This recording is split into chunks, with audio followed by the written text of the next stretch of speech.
Want to save $10,000 in just 6 months? With a minimalist approach, I'll show you how I made it happen. No sacrifices to what matters, just intentional choices. Imagine living a life where every dollar you spend aligns with your values and goals. Let's get started. Hi, I'm Keenan, and welcome to Wander and Invest. Minimalism transformed my life, giving me freedom and purpose, and it's a huge reason why I could reach my $10,000 savings goal in just 6 months. By embracing simplicity, I learned that it's not about having more, but about appreciating what truly matters. Today, I'll share real strategies and insights that helped me along the way, and I hope they inspire you to do the same. Step 1. Set a clear savings goal and track it. The first step was defining my why. For me, it was about achieving financial freedom and security.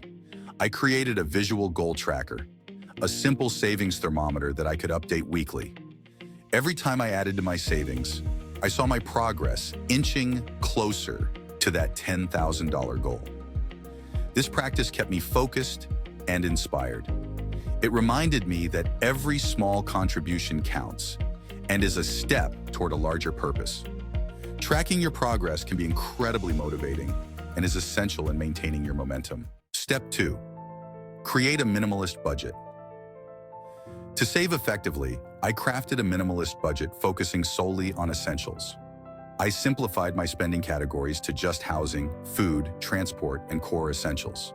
This approach made budgeting straightforward and stress-free because it cut out all the non-essentials. It wasn't about restricting myself. It was about spending with intention. Each dollar spent was an investment toward my savings goal. I also set up automatic direct deposits with my former employers, allocating a specific dollar amount from each paycheck to be deposited into my self-directed Roth IRA and a high-yield savings account. Using platforms like Vanguard and Fidelity for these accounts, I established weekly and monthly balance alerts so I could monitor my savings growth. Many local banks and credit unions likely offer similar services, making it easier for anyone to automate their savings. Step 3. Reduce housing and utility cost.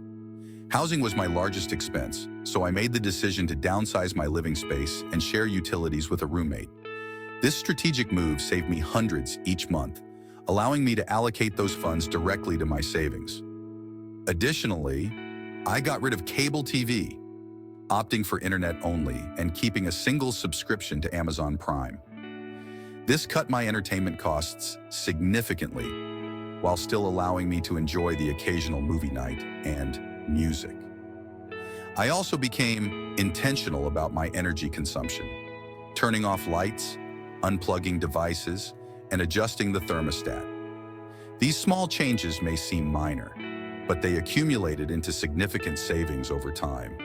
Each action was a reminder that minimalism extends beyond material possessions. It's about living in harmony with your resources. Step 4. Cut food and dining expenses. Meal planning was a true game changer for me. By planning simple, home-cooked meals each week, I saved both time and money. I set a strict dining out budget and only treated myself on special occasions. And by the way, say no to fast foods or any processed foods for that matter. It's detrimental to your health. Trust me. Additionally, my dietary lifestyle underwent a significant change as I developed an interest in learning from local farmers about growing organic foods and bartering my IT services for seeds.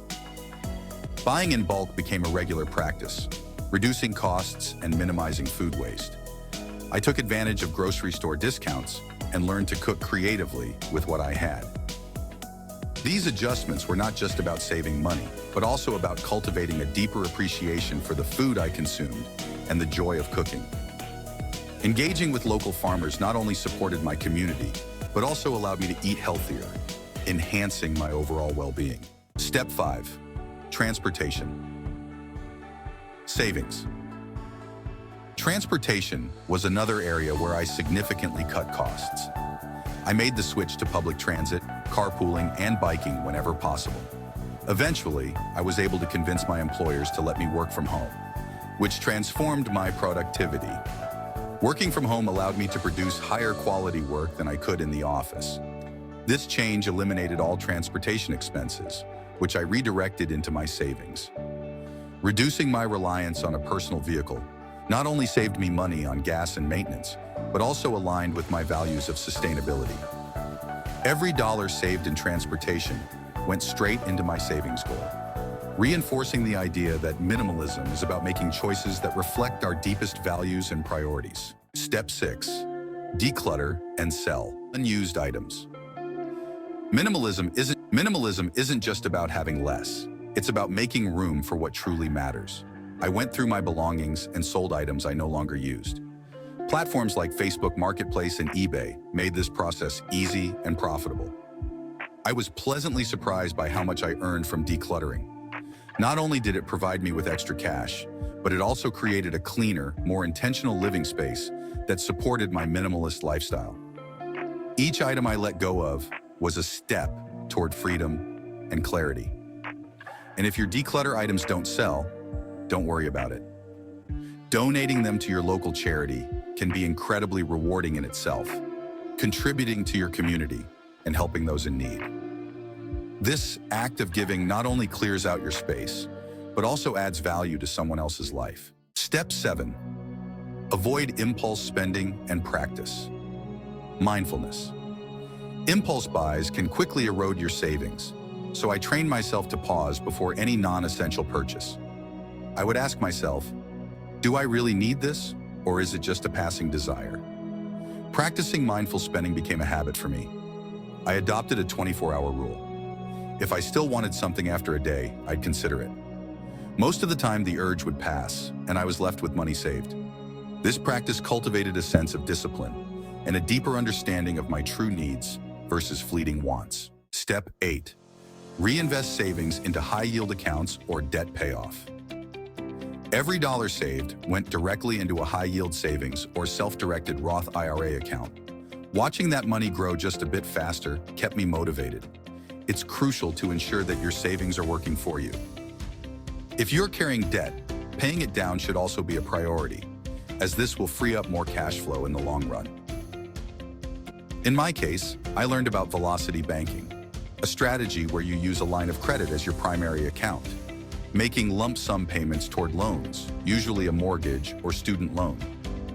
I utilized a home equity line of credit, HELOC, to manage my debt payoffs effectively. After contributing to my savings, any leftover money from my paychecks was automatically deposited into my HELOC account. This debt reduction approach helped snowball the balance over time, while I also used the HELOC to manage monthly expenses. By strategically using my cash flow, I could optimize my savings and gradually reduce my debt.